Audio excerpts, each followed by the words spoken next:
This episode of The Young Turks is brought to you by Audible.com. Get a free audiobook at audiblepodcast.com/TYT. Go. NPR is in new trouble because of the James O'Keefe sting video where they had a senior vice president talking about how, the Tea Party people are racist, et cetera, et cetera. So they got him, and he resigned, and then the head of NPR resigned. Apparently they tried the sting on PBS as well. By the way, the end result of the sting was, as always, a total failure. Both NPR and PBS turned down $5 million with no strings attached because they didn't trust the guys that were giving them the money, which to me is an amazing story about restraint, because not a lot of people would turn down $5 million with no strings attached. But Juan Williams took this as an opportunity to take another shot at NPR, his former employer. He's still incredibly bitter over being fired, so he's going to vent. Let's watch. I think when it comes to NPR's decision to, without any reason, throw me out the door, I think for them, especially for some of the people who created NPR, it's an all-white operation. I think that they felt they had never had much success with people who were black journalists, Hispanic journalists, more success with white women. But what you see is a real reluctance, I think, despite 10 years of success, a real reluctance to deal with me as a journalist and to say, the audience thinks great things about this guy. They would send me out and I would help them raise tons of money, millions of dollars. One of the most requested personalities in terms of fundraising and, announcements and all the like. Tremendous response. Their own ombudsman says she got more mail about me than any other journalist there.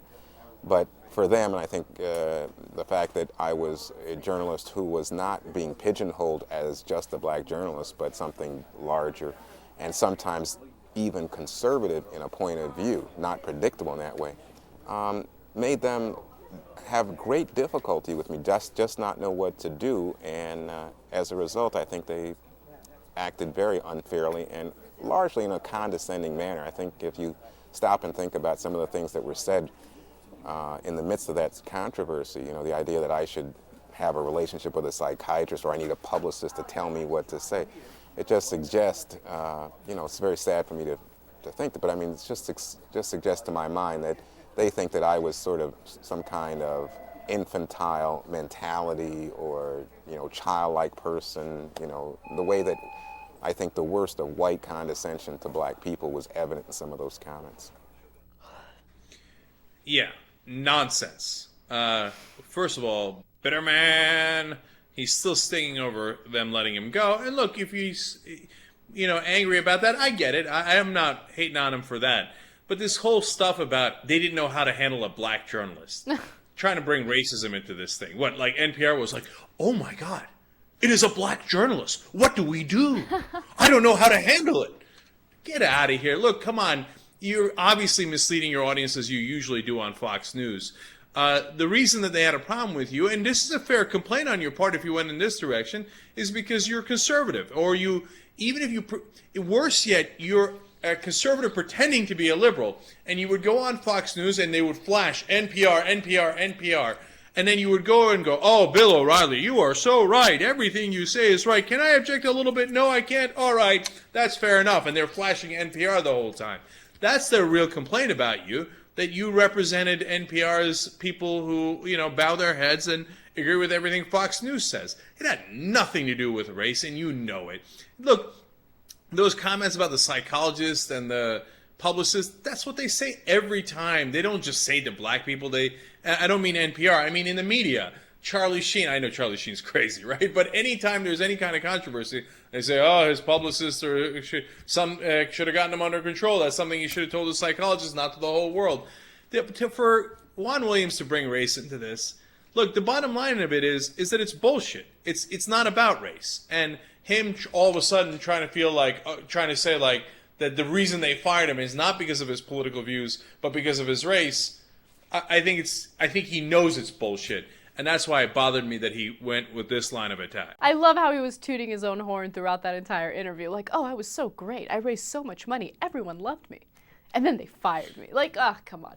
As soon as NPR fired him, they gave him, I believe, a $2 million contract. Fox News did. Of course. To say, like, oh, you see that? NPR fired the black man, and we hired him for $2 million. Aren't we so great? Aren't we so liberal and fair and balanced? Sometimes we even hire black people, as long as they're willing to say we're right. Yeah, and it's interesting how he was talking about how NPR pigeonholed him as the black journalist or something. What do you think Fox News is doing? You know? That's a great point, Anna, because Fox News is putting him up as like, here's a black man who agrees with us. We win. Exactly. That's your whole point on Fox News, Juan. I hate to break the bad news to you. Audible.com is the leading provider of audiobooks. They've got 75,000 different titles. A book I've always meant to read but didn't have time for is Guns, Germs, and Steel. What I'm going to do is I'm going to listen to it through Audible.com. Actually, if you're a Young Turks listener, you get a free audiobook at audiblepodcast.com/TYT.